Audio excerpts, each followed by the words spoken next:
Yuki. Ano? Ha?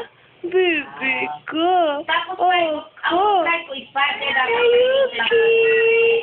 Hayuki. Hayuki. Oh, opo. Opo. Mami. Mami. Mami. Mami. Mami. Mami. Mami. Mami. Mami. Mami. Wow. Mami. Opo. Ang mami yan? Ang mami yan? Ha? Ang mami yan?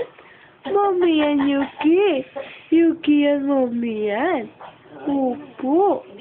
Opo. Ay, tingnan magpapadala ko ng itlog.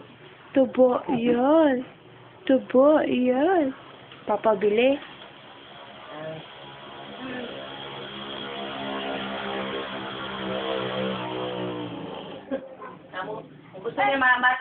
Kung gusto niya masama ng init ng ulo, sige.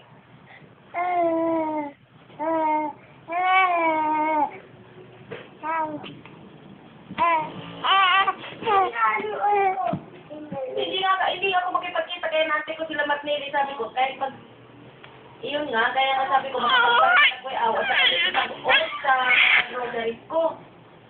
Kasi nga, katawag ko kay may penalty na ako doon sa bayad ko sa Lunis. Kaya lang, di ba, ipasapin ko na lang. Ipapadala ko na lang sa inyo sa Lunis din. At ibayad mo na lang sa mate. Kasi para sa, ano ko na lang, yung Luwelier. Sasabihin ko na lang kay Ellen. Saka may papapadala ko kay Awa. Kasi yung utang ko, babayad din doon.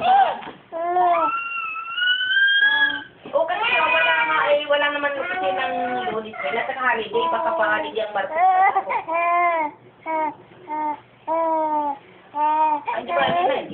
Ay, pwede ba? Wala pa ako. Iniwan ko na lang.